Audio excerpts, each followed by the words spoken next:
Good morning. I think it's still morning. I'm not sure. It's me. I've been trying to get out of the house for the last, I don't know, 2 hours. So I was going to walk the road today and I just decided I'll come up here. I forgot my little, what is it called? Selfie stick. So I don't know if that makes it less bouncy or more bouncy. But I did remember my rocks, and I brought 5 today. Well, I think they're pieces of cement. But anyway, that way, I wish y'all could talk to me directly while I'm making these little rounds, so that you could say, "Don't forget your rock." If I forget the rock, then I might end up making an extra round or two. All right. Well, here we go. I have not walked in the last 2 days. And I think that it's just become apparent that I'm going to have to set an alarm on my phone that I can't ignore, that is my time of day to walk. Because I don't know, I'm sure that there's more of you out there like me that there's so many things to do at your house, so many needs that need to be taken care of, that you're probably saying, okay, I'll go do that in just a minute. I'll go do that in just a minute. Right after I finish this. And I am truly so forgetful that a lot of times I'll get to 4 or 5 o'clock in the evening, well, usually about 4, when it's time to start feeding the critters their evening meal. And I'll think, I didn't walk today. Doggone it. And now it's too late, because by the time I get the critters fed and it's time to make dinner, and then this time of year, it's actually getting dark. So that's my excuse, girls and guys, and I apologize. I am falling down on my job. But anyway, today we're going to walk, and then I am going to set a timer or an alarm on my phone to just say, okay, whatever else you have going on, stop, because we're going to walk. This time of year, it is so beautiful in the middle of the day. Right now it's about 52 degrees, and it's a bit chilly. There's a little breeze up here. I have my jacket tied around my waist. It's not really doing my arms a lot of good. I have a short sleeve shirt on. So when I go to pick up my first rock, I may put my jacket on my arms. But I've had a couple really big jobs going on this week.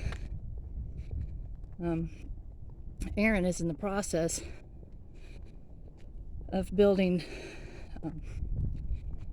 better dog containers for the doggies to sleep in and to be fed in.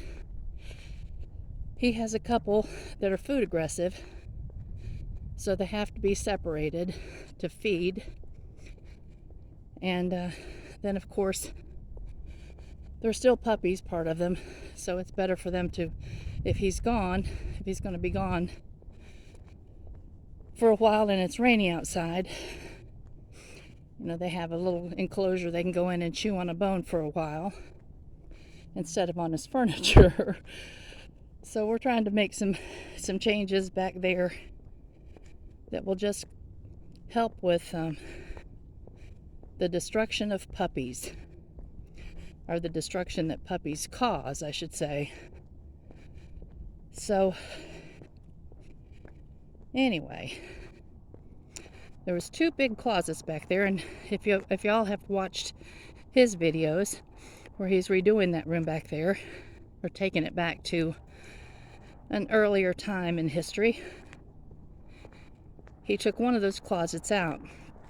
The other closet he's going to leave in, but the doggy enclosures, there will be 2 inside that closet on the back wall, and then 2 in the area where he took the closet out against that back wall.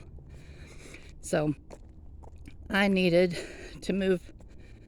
Well, I didn't need to. He said, just leave it in here, Mom. It's not in the way. But I want him to have that back space back there just for his things and none of our things. So he also has plenty of storage. So we cleaned that out, and I'm remembering, here I am, stopping to pick up a rock. I'm not going to put them in my pocket. I'm going to put them on the truck hood. Okay, I don't need any extra weight to carry, even if it is just a couple ounces.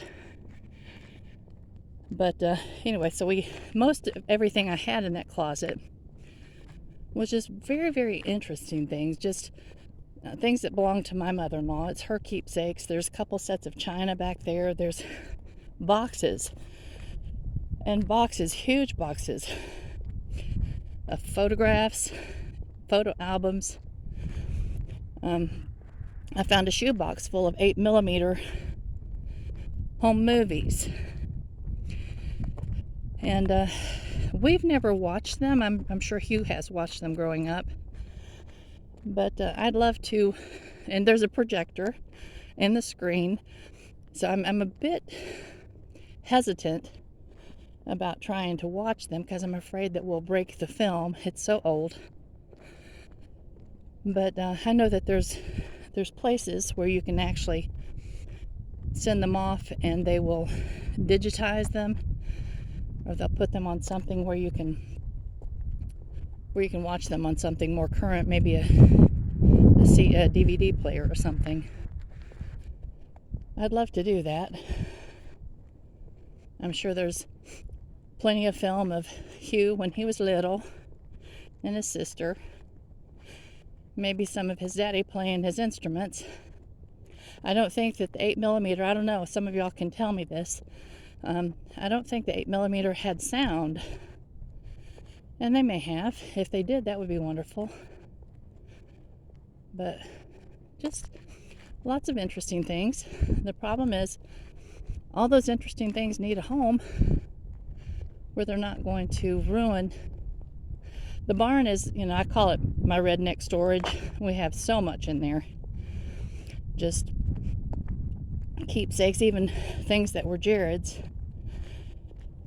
That, some of those boxes will never be opened again. But they're things that are so sentimental that you're just not willing to let them go. So they'll be there for Aaron and Chelsea someday to make decisions about. Isn't that terrible? Isn't that terrible? I don't know. I guess that's the way things accumulate. Each generation, if you have a place to store it, you think, well, we'll just let the kids deal with it. Oh, gracious. So anyway, there's a closet in the bedroom where Hugh and I sleep, and it's a teeny tiny little bedroom in the center of the house that I needed to. Hugh and I don't have enough clothes between us to worry about having a closet. We just keep our things in dresser drawers. So this closet, I cleaned it out. Mostly it was just full of beautiful old quilts, and not old quilts, but quilts that Hugh's sister has made and things like that I'll never let go. So I needed to pull those out and fold them up and put them in trunks and clean that closet so I could bring all the stuff from Aaron's closet up there. Anyway, all of that to say, it's been a very, very busy couple of days, and I got distracted and kept putting off my walk until the walk didn't happen. It's supposed to start raining late this evening and rain for the next day or so. Excuse me. So I looked outside today and I said, a walk will happen this day. And I don't think I'm going to put my jacket on now that I've been around a time or two.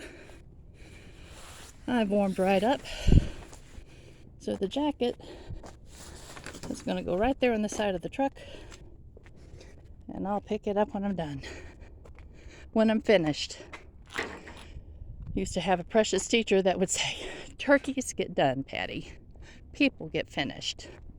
I'd say, okay. Okay, Miss Shirley.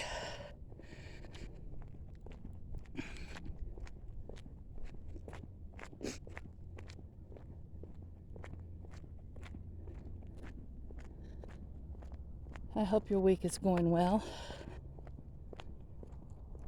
Our week is going well, just busy. Busy, busy.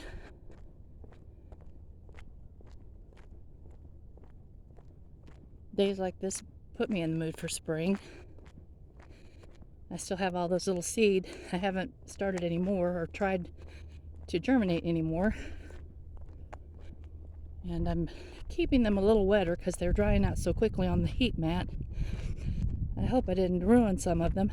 If I did, I'll have to start over and just keep them more damp than I have, because I know that most of them should germinate. So if they don't, it's something I'm doing wrong, not something they've done wrong.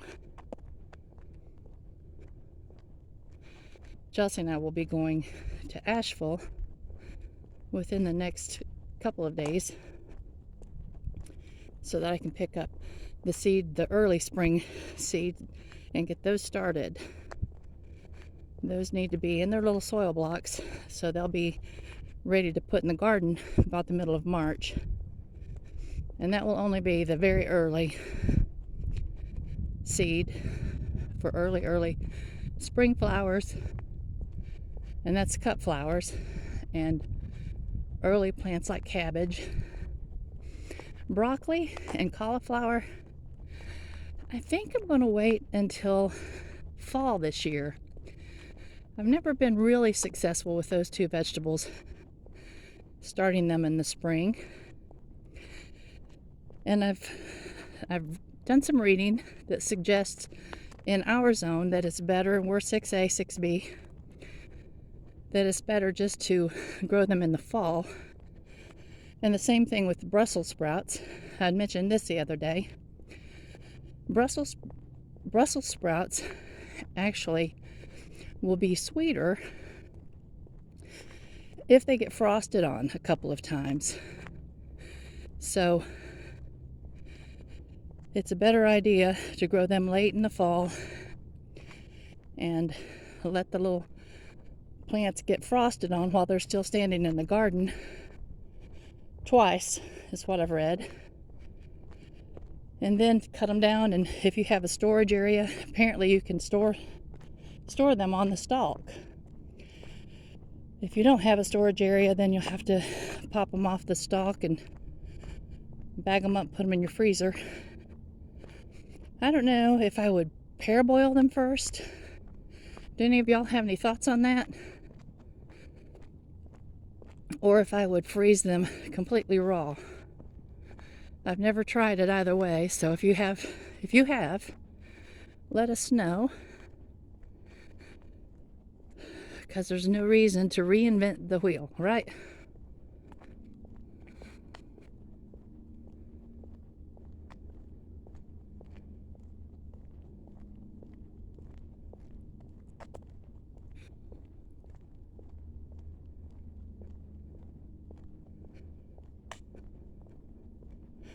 We'll keep watching for some green to come up down there. It's not time yet. It's not time. Here again are these seeds. Some of y'all have tried to help me identify them and suggested some ways that we could. But you can see the seed itself is just on a gigantic little fluffy cloud. I'm sure that it comes loose at some point and flies away and becomes a new plant. There's been some suggestions that maybe that's clematis. It very well could be. There's some I hadn't noticed before, but there's some all the way up the fence line, it looks like, or part way up the fence line. So whoever takes care of the graveyard up here, maybe they've planted that. There's 3 rounds, guys. That does make it easier to keep track, as long as I remember to stop and grab my rock.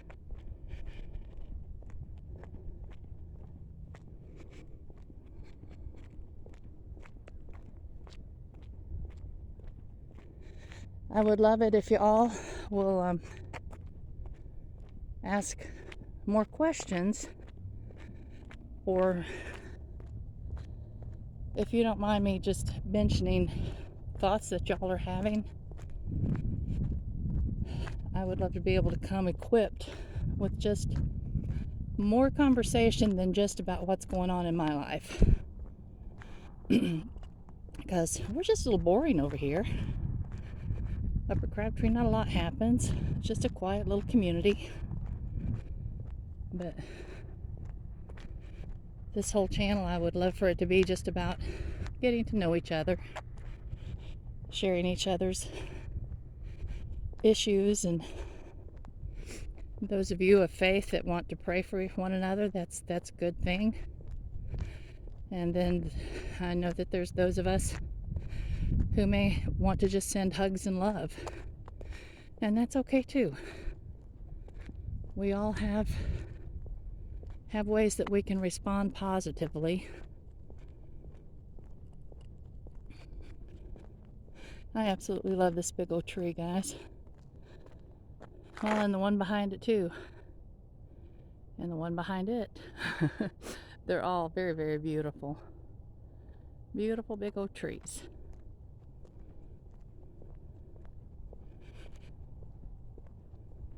And I have not gone to my little computer guy in Waynesville. Chelsea and Aaron both have given up on figuring out how to fix the Facebook page. Aaron did mention that it's going to have to be a group Facebook page in order for everybody to be able to post on it. And so I'm going to have to take it to David and say, can you just fix this? Change I don't know if it's an encryption on it or what it is, but so that it can be a group Facebook page and everybody can have an opportunity to put their own post on it and their photographs and all of those sorts of things. Another thing that Aaron helped with this week, and I'm excited to try this because I had mentioned how long it was taking for my my little videos that I do on my phone to download. Just a huge amount of time. And one night, it took 15 hours. I think that it was kicking out and starting over again because I saw that it was down to just maybe 10% left, and the next time I looked at it, it was back up to 99% left. So that's frustrating. But Aaron looked at my phone. He said, Mom, I think it's because it's going from the cell tower instead of going from your internet. I never pay attention to those things. So he switched my phone over to the internet so that it would pick up from there. And so hopefully we're going to have an easier time downloading these. And I know I keep sounding so squirrely when I say I'm going to post at a certain time every night so that it'll be right there. I don't know what I'm doing. This is all going to be, as we go, we'll find out what works the best. And I apologize if they're coming up and at weird times all over the place. But it's like the old Jimmy Buffett song, it's 5 o'clock somewhere. So I guess regardless of what time I actually hit the download button, when it's online, it will be 5 o'clock somewhere. All right, there was 4 girls and guys. One more.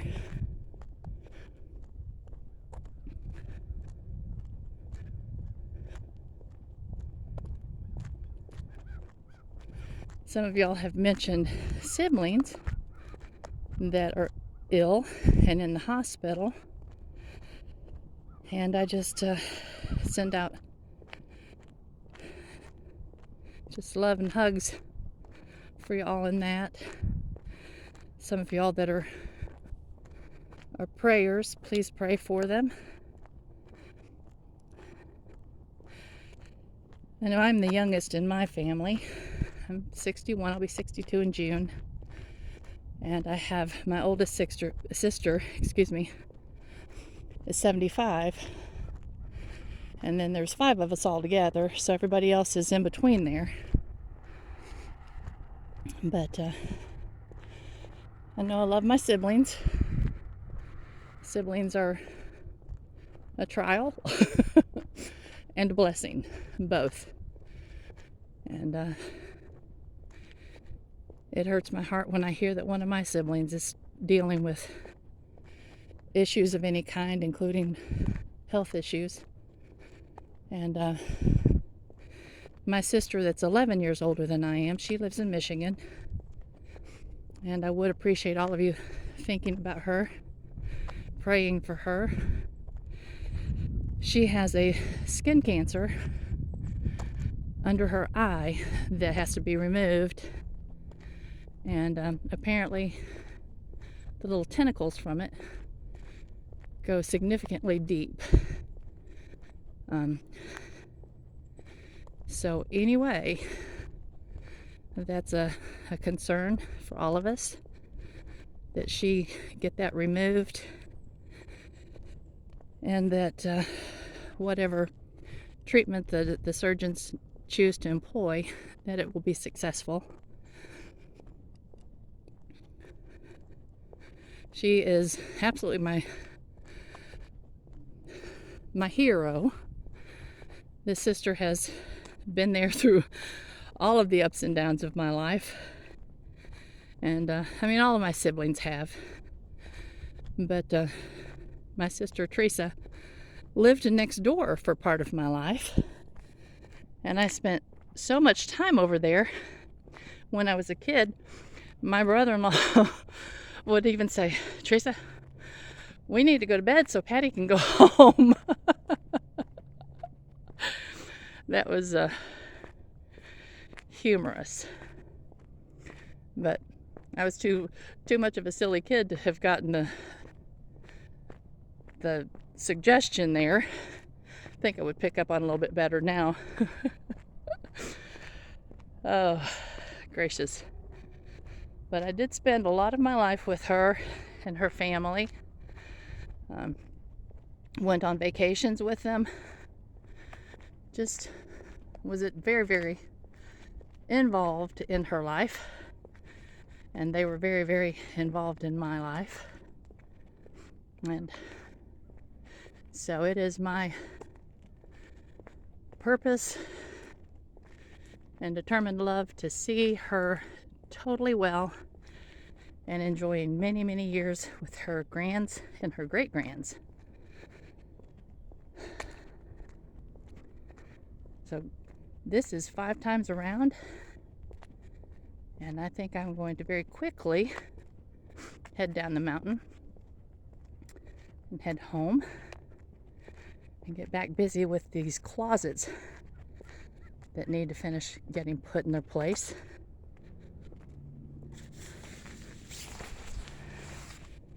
Number 5. Yay. All right, friends. Love y'all. And hopefully see you tomorrow. Bye-bye.